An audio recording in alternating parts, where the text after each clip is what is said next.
Good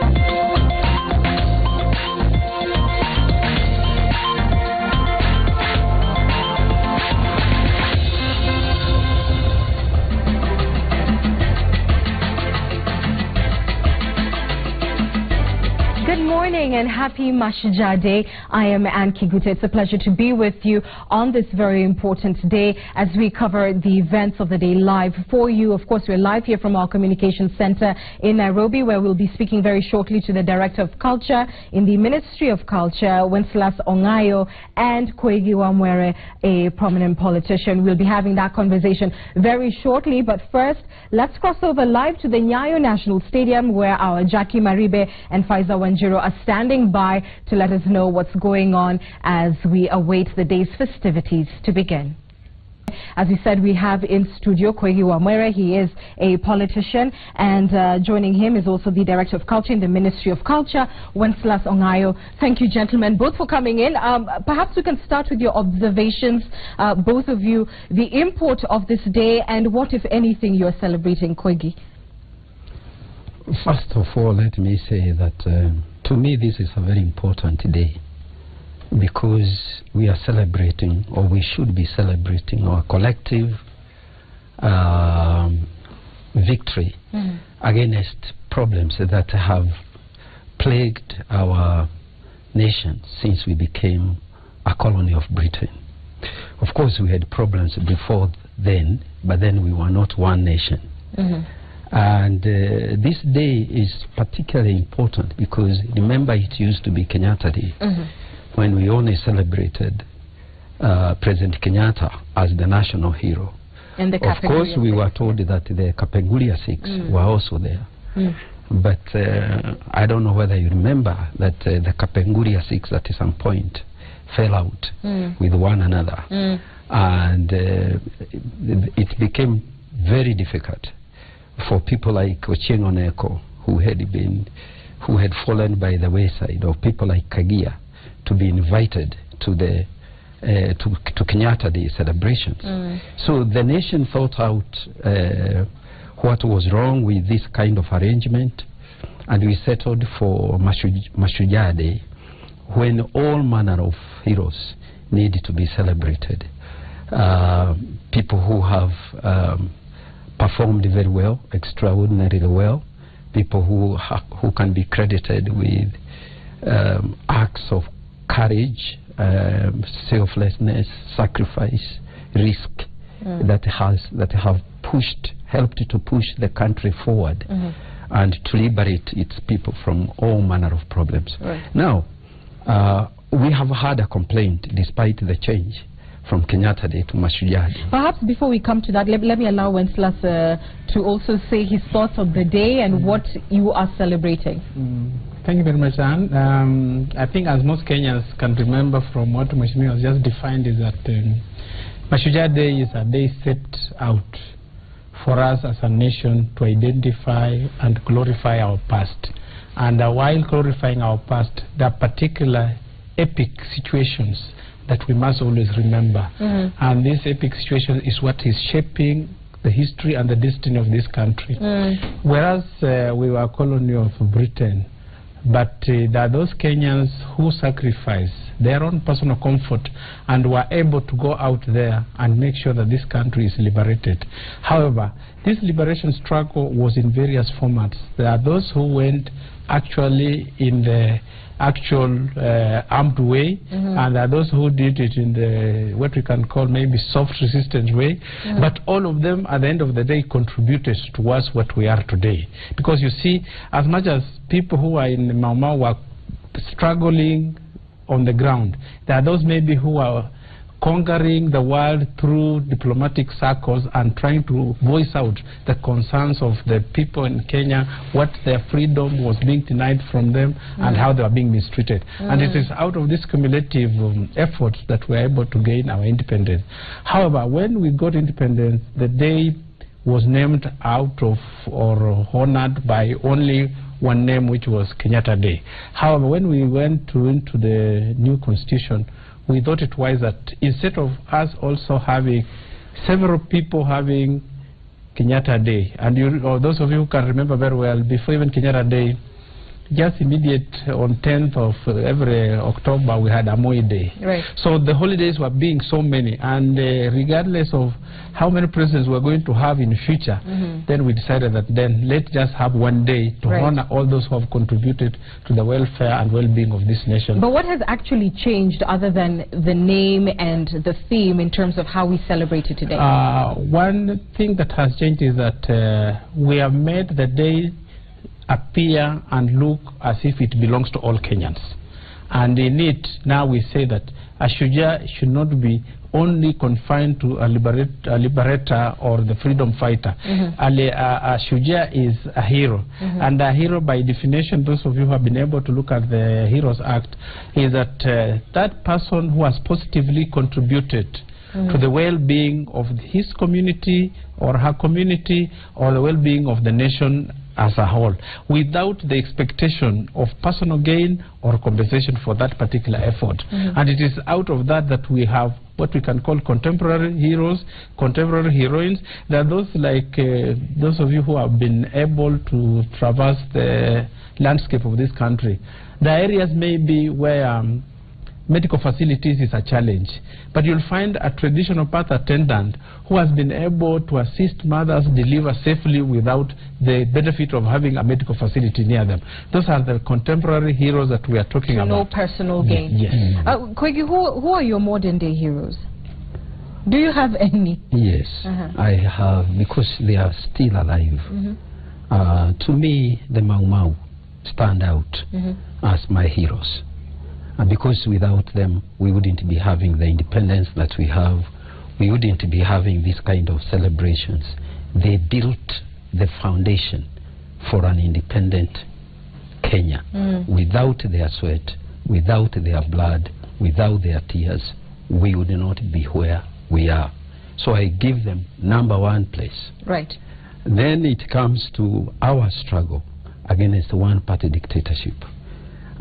Clearly, sometimes when I see Mashujaa, the way Mashujaa Day is being celebrated in the last few years, and the way we are defining our heroes, it's like there is a deliberate effort to revise history and kind of deny that we ever had a problem called one-party dictatorship that really wrestled us down, oppressed us, killed us, tortured us for decades. How exactly are we being revisionist?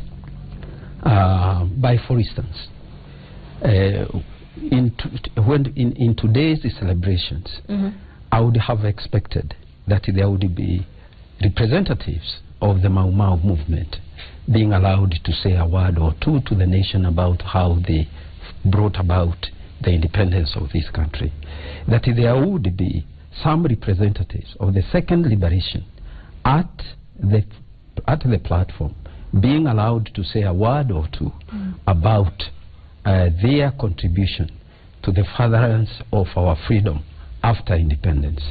Very unfortunately, you will be surprised that many second liberators, to call them so, or they have not even been given cards to attend the function. Let's ask Wencelas, because I'm sure you sit in a committee somewhere that's determined to attend this day. Are you snubbing some people? We don't. Usually, this is a very important day, and as I told you, is that it's open to all people who have contributed to the well-being of this country. As he has pointed out about Mau Mau, is that all our build-up activities before today, we give slots to various categories of heroes and heroines, and we allow them to go to national media. We allow them to come for interviews in all the media stations, and those avenues have been there. The only thing that he's pointing out that they should be given a space during the national celebration at the podium. There is maybe the protocol of handling a national day that could not maybe allow so many speakers. But if at all there would be time, they could be included. But the platform we have been giving them, through which they talk to the whole nation. They can give interviews. They can come to an office. It is always avail to them to be able to articulate and ventilate how the struggle was, what they think the government should be able to do for them.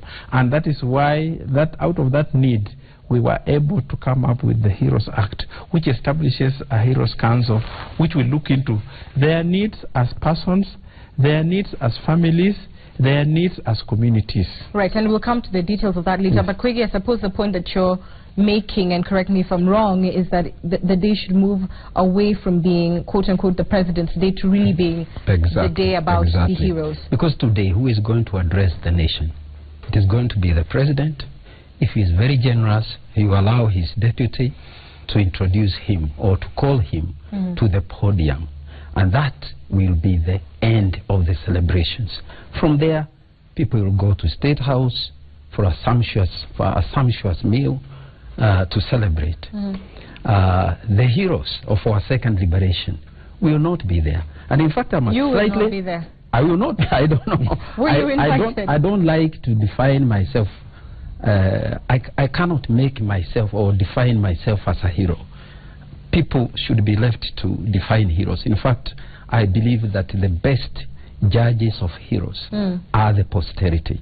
Because when people come, and this is where we get into a very tricky area, because in this country, before, the presidents used to make themselves heroes. They would not only give themselves, those presidents, I don't know whether they gave themselves honors, presidential honors, but I suppose they did. You see the abbreviations that appear after their names. I'm sure all of them carry them. But beyond that, they also called schools after their names. They called universities, they called roads, they called what. And those names still stand there despite the fact that this was self-honoring. You consider yourself because you have power. Now is the time that your heroism, you become a hero merely by virtue of having power, and you appoint yourself #1 hero, and others, and then you appoint others to come after you as heroes. But I want to make one, I think, serious correction, that I have not noticed the kind of facilities that he talked about that are made available to heroes, or even support that is being extended to families of individual heroes who may be in economic problems. You know, the best case of a family that has been in trouble is Kimathi's family. And the last time I heard anything was when the Mukami Kimathi was given a car by President Kibaki. But since then, I can show you people who 100% qualified to be heroes because they suffered. Some of them were tortured and are cripples today. We have the cases of somebody like Kenneth Matiba. We know the kind of situation that he is in. If there is any state support that is being accorded to these national heroes, then it is unknown to most of us. And I almost suspect that I think our brother here is being very generous with the government that he serves, which is okay. But if what he is talking about is what is intended, we will be happy to welcome. But not to say that this is what is happening. But today we don't have that. Let me bring him in to talk about that, Koigi, if you would, for a second, and I suppose you will have things to comment on. Yes. Because you have talked about the Heroes Bill, and of course, I beg your pardon, the Heroes Act, yes, and it being part of its operationalization is having in place the Heroes Council, and this is a council that remains not funded by Parliament. So answer, if you will, the things that Koigi is saying in terms of there's what is you would hope to happen, and what is actually the state on the ground. What exactly has the Heroes Council been able to do, and what has changed tangibly in the lives of those who we consider to be heroes, courtesy of this new act? Okay, I want wanted just to point up one fact that, you know, he talked about the Kimathi family or the Mukami family. I'm sure maybe he's aware or not aware that the government put up a residential house for him, which is good. And we have named a university in honor of Deton Kimathi. We have put up a statue in the center of town on the street named after him, and that is actually preserving that particular hero. And every 18th February, I think, we celebrate Kimathi Day. And I'm sure maybe you have not had time to come, but we always go to the shrine. We always go to the shrine in Nyeri. And these are things that we, if at all, we could be maybe magnifying them. They should be knowing that at least the government has not forgotten its heroes. However, it should not stop there. We think that we should do more for this. And the constraint could be that maybe we don't have adequate funding. But we are in a process of trying to honor all those heroes that were there during the struggle and the modern heroes that we have. And in that particular aspect that I've talked about the Heroes Council, is that it should be able now to identify what schools, because he's saying that presidents were naming schools after themselves, but it's not presidents. It is the communities that were proposing the names of those schools to be named after the presidents. And sometimes when a community wants to honor you, you can't deny it. I mean, how would they say no? Okay. So it is not the president. We must discuss this in the context of the culture of the one-party dictatorship, where I don't mean to be unfair, but presidents were not only dictators but gods. People who we even anticipated what they will want, and we gave it to them before they asked, and they were not humble to be able to say, no, I have an airport, I don't need a road. You know, I have a school, so I don't need a road. And rename the schools. Would that be an important break from the past? You know, one thing that I respect Kibaki for, and for which I think Kibaki needs to be, his name needs to be given to some institution, is the fact that he didn't get into the clamor of self-honoring. He didn't call anything his name. That was great humility. And it is that others actually, and I don't know what we shall do, because the other two almost called everything themselves. So is this going to be, is this what we are going to, bequeath our children? Very shortly, but do you think it is then important to actually go back to these national institutions, etc., and look at how they are named and possibly rename them? What would the value of that be? I think that the value of that would have to be to define the values that make up heroes. If one fits the bill, let them have a school, let them have a hospital. But I don't think that it is necessary that that you have 10 schools named after one person, 10 roads named after. I think some of this honor ought to be shared. Just as we agreed that we must share the Kenyatta Day, rather than allow it to be one person's holiday. Share a few roads in it. Let's share these other... An airport or two. I'm happy he has recognized that, you see, since independence, 52 years ago, at least there has been that transitional change. Because when the NAC government came into power, that was His Excellency President Kibaki. At least President Kibaki didn't have any monument, any public institution named after him. Correct. And we think that is the break that we would want to have, because you see, as I told you, the previous presidents, be it Kenyatta International or be it Moi International Airport in Mombasa, it is not the president who was saying, it is the people themselves who are saying. No, my brother. I want us to be very frank, let us contextualize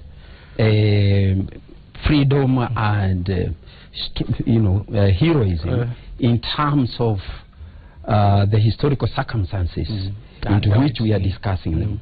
One-party dictatorship. Was it a way of getting favor? Do you think being in the right books Is that what you're saying? And obviously these presidents also, I think, gave instructions as to what they should be given. And where they did not instruct, people went out of their way to, how do you put it, to endear themselves to the president by making proposals that a president could have rejected. We know now, we have had examples of many presidents who have not given themselves any. Take somebody like President Kennedy of the U.S., whose I think famous statement that people, rather than ask what somebody's country will give someone, that the reverse of asking what one can do to one's country is actually what people, is the kind of spirit that people need. That is to me, that is the spirit that makes up heroism. I want us to move from that now, and perhaps, Chancellor, you can talk about the other structures that have been put in place really to make this day about the heroes and not about a person. Yeah. One of the other structures is that you see, people tend to over-focus on Nairobi, but this event is being replicated all over the 47 counties.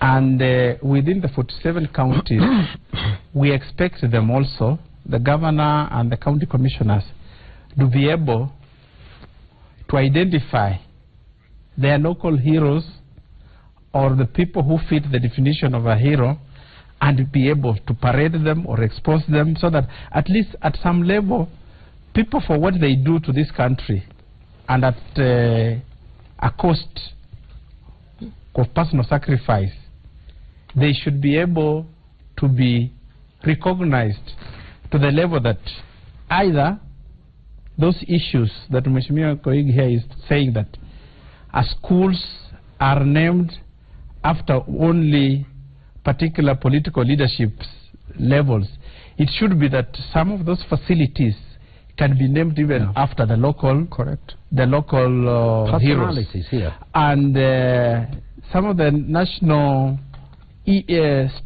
statues or national buildings can be named after these particular people. Some of the roads in those particular areas can be named after these particular people, so that at least at the end of the day, that naming is supposed to be able to record and identify our history for posterity.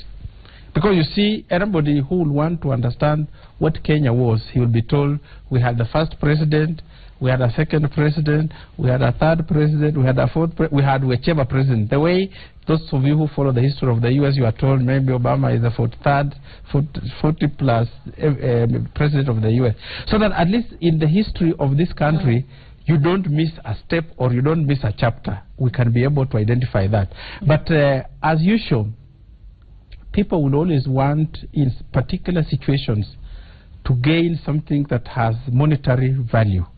But initially, those people who brought us where we are, they never expected anything in return. Right. And that's why most people who maybe sacrifice their time, their energy, their youthfulness by making Kenya what it is, they never got anything as a reward.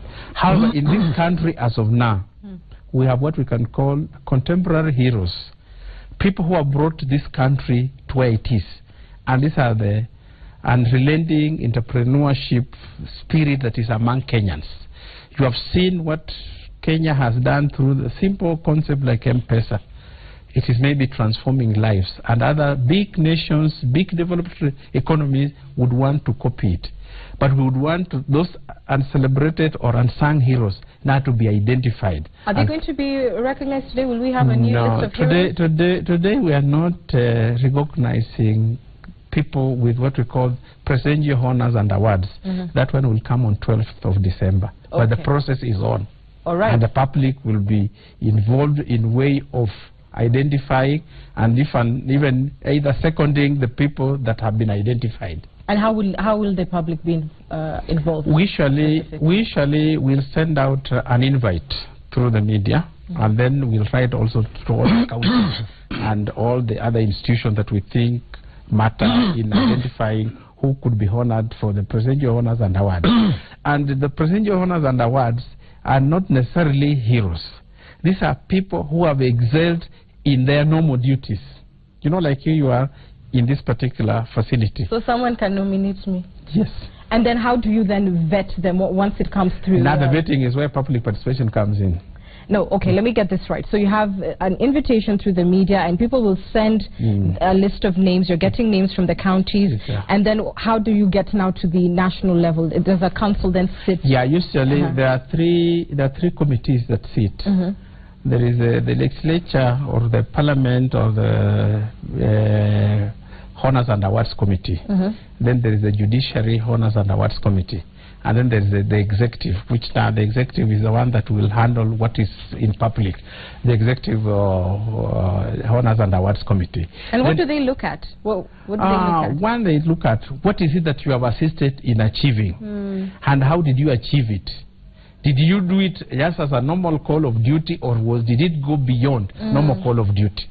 And what goes on what we call normal call of duty is what now goes for presidential recognition. And the presidential recognition is in various categories. We can give you what we call the presidential commendation, which is HSC, Head of State Commendation. We can give you what we call OGW, Order of the Grand Warrior of Kenya. Then we can give you the Moran of the Burning Spear. We can make you an Elder of the Burning Spear. We can make you the Chief of the Burning Spear. Then from the Burning Spear we come to the Golden Heart. The Golden Heart is the highest. The Golden Heart, the top man there, or the chairman of that heart, is the president. So that's how the president... and Koigi goes like, there we go. That's honoring ourselves again. That's how the president becomes the chief of the Golden Heart. Yeah. And then the ministers become elders of the Golden Heart. And then other automatically. And other. Do you think there's a problem with that, if it's just automatic? It is not. There's no problem. You see, one, for you to become a president, there's a process. And that process defines the values of this country. You must have integrity, you must have trust, you must have commitment, you must show dedication to serve this country, isn't it? And it is out of that now you go competitively into a democratic process through which the same public that wants to give you that honor will vote for you. And the moment you win, then you become the chief of the Golden Heart. No, that is exactly what the problem is. It's not a problem. That you have, heroes don't belong to the president. They don't even belong to a particular party. They don't belong to one region. They don't belong to, they belong to the nation. They belong to us, they belong to our children, they belong to our grandchildren. Because this is what they look at as their heritage. Now, if you have the president, for instance, appointing everybody who becomes, giving everybody that becomes his minister, that golden heart, whatever it is, and then this same minister immediately gets involved in a scandal of corruption. Will that award be withdrawn? Will it? Yeah, it can be recalled. No. It should be. Do they get recalled? My suspicion is that they are not recalled.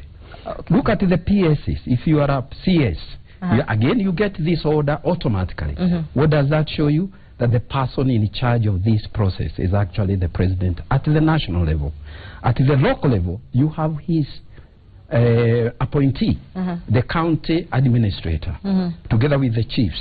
So really these are the people who actually recommend who at that level can become a hero, can be given an award, or will even be called to today's celebrations from wherever they live. And I hear what you're saying, and perhaps where you're going to is that this should in some way be done independently of central government. Fair enough. We're going to cross over to the Nyayo National Stadium where, as you can see, I'm not sure if we have those pictures ready for you. Celebrations are already underway. Our Jackie Maribe is standing by with more information live. Jackie. All right, thank you, ladies, and we'll be back, of course, to the stadium very shortly. Koigi, as we continue our conversation, what would you say is the modern Kenyan freedom struggle?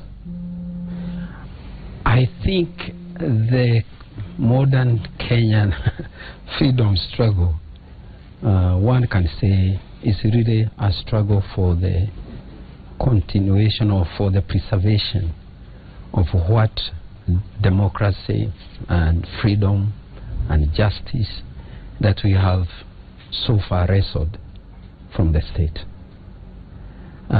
Because if we do not perpetuate our gains, we can very easily lose them. As we have already seen the way the National Assembly is making legislations, even against the media, it is quite clear that if they get an opportunity, those in charge of the state will be happy to revise these gains and put us back into the same one situation of one-party dictatorship. So I think, and apart from politics, sincerely, we really need, as a society, to develop the values out of which we get heroes. We need to have a country where people can be honest, people are selfless in their service of the country, people are not corrupt, people are courageous, and people can sacrifice their individual interests for public good. We need people to be able to have heroes tomorrow. We need people who commit themselves to public service. And by this I mean people who will fight dictatorship when they come across it. Let's not cheat ourselves that we are completely out of the woods with the dictatorship. We are not. People who can fight corruption, we know is a huge problem in this country. We need people who can actually roll their sleeves and say, we are going to fight this monster, whatever it costs us. If you are going to be jailed for it, so be it. How do you inculcate those values in a society where it seems that, you know, doing right doesn't necessarily pay? So there isn't like the motivation, if you like, to actually stand up and be counted? I would say something that is very unfortunate and which people might think is being pessimistic. In any society, any progress people want to make, after defining it, they must have proper leadership to take them to the destination they want to get to. In Kikuyu, we have a proverb that says, when the lead sheep limps, the flock does not reach the pastures. And whether we like it or not, we have had a huge problem with lack of good leadership. Leadership that inspires. Leadership that is committed to these values that I talked about. If leaders embrace these values, they will inspire the entire nation. Remember when Kanu fell, we came to a point where people were willing to get hold of policemen who were asking for money in a matatu and taking back the money from them and telling them that what they were doing was wrong. That is when they at that point they expected that they had gotten into the era of new liberation against evils like corruption or negative ethnicity and what have you. But then it was short-lived. Leaders went back to their old practice of accumulating, of impunity, and doing whatever they wanted.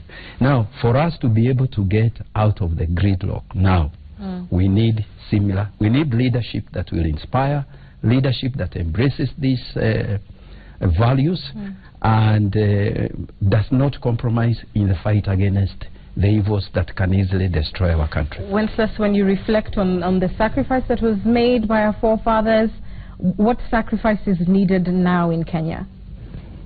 I think what we need is, at the level which we are, is commitment, dedication to the values. You see, as Mashujaa puts it, the values that define our society, the values that we think can inspire and assist us to prosper, are actually contained in our constitution.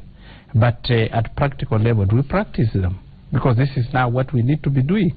And then you see values remain empty if they are not sensitized to the consumer. They are not inculcated in our lifestyles. And these lifestyles will come from the way we bring up our families, the way we bring up our societies, so that they should see that... With values such as?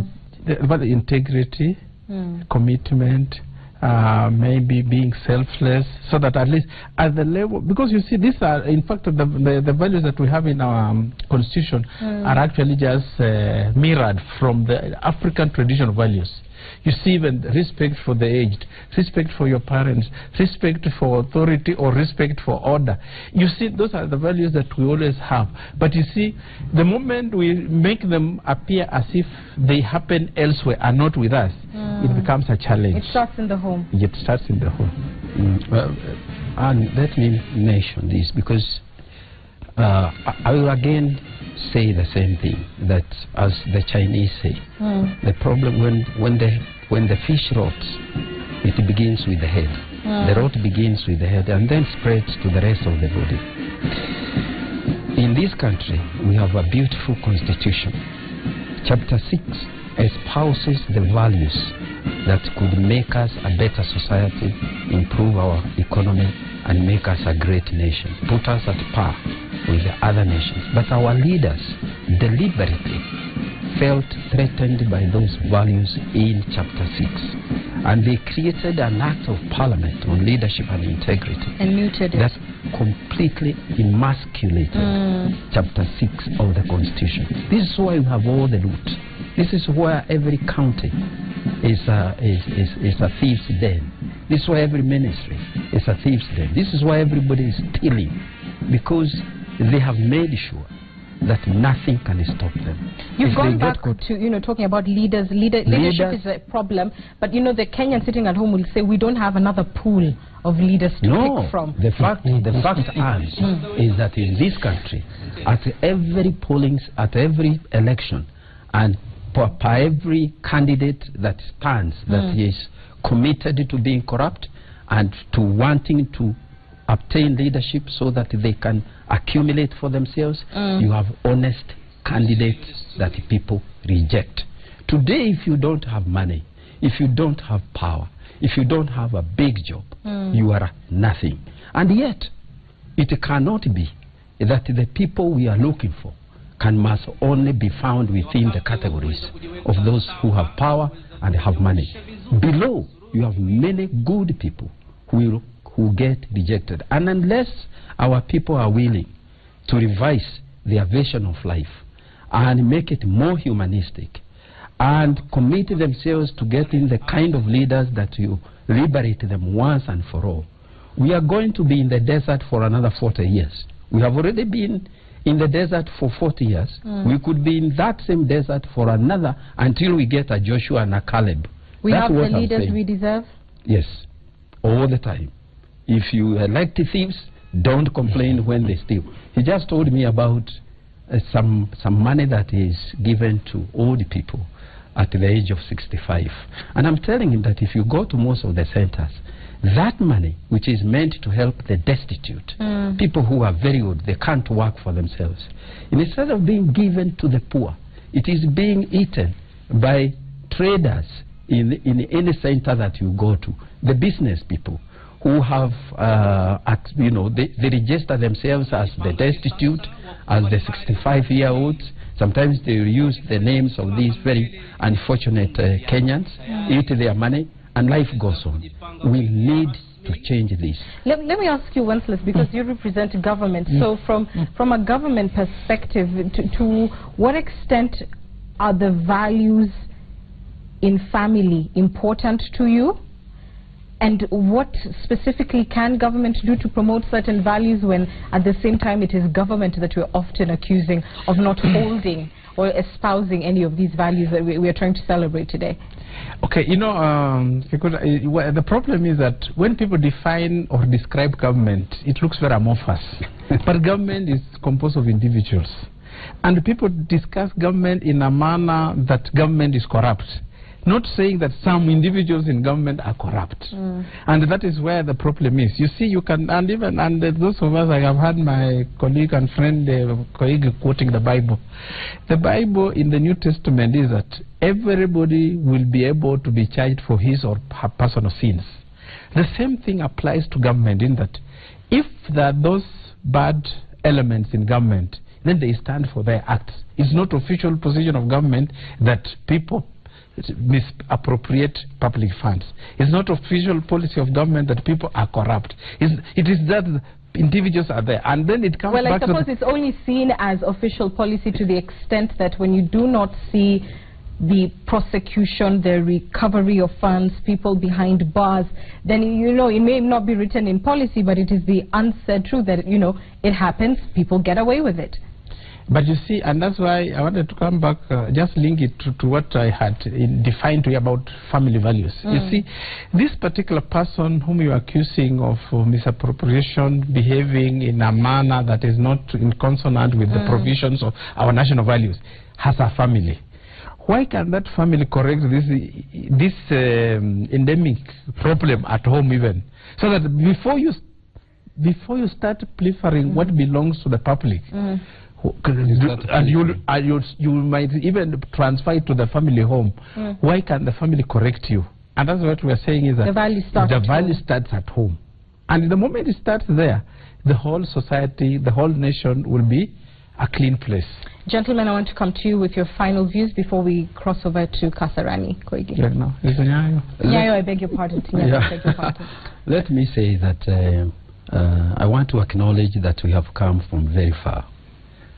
That there are days when we could not be called to a studio like this to discuss the state of affairs in the nation and so forth. But I want also to say that we are not in Canaan yet. Anybody who thinks, the only people who are in Canaan are the leaders, the government leaders. The government must be held responsible for whatever goes wrong when it is in charge. If we cannot, and our government must learn something that so far is very alien to the continent of Africa, that when a government has failed to deliver what it promised to deliver to the people at election time, it is their business to stand aside, call a fresh election, and give people a chance, a second chance, to appoint a better leadership that you take them to the promised land. Winston? What we could message to Kenyans is that we have started a journey, and let's be on this journey together, that we should be able to identify our heroes. We should be able to recognize our heroes, since they are the same group or the same personalities that brought honor and glory to this country. And the best way to do it is by either recognizing them in the manner stipulated within the provisions of the act that I've just talked about, and also to be able for them to understand that the government is not doing most of the things that they would wish, but we are also aspiring to reach there. That there are those renowned sportsmen who have just talked on the screen, and they are saying that the government has forgotten them. Most of them are in the age bracket of what we call above 65. And above 65, within the operations of this government, they are supposed to be receiving cash awards, cash transfer awards. But are they? Their money is being they are supposed to be giving. And if at all they are not, then they should be able to come so that we assist them to be put on that particular payroll. And the government spends close to about 13 to 14 billion a year on this particular age group of people. Much done, much yet to be done. Yes. I thank you both for your views. Koigi Wamere, a politician and Director of Administration in the Ministry of Culture.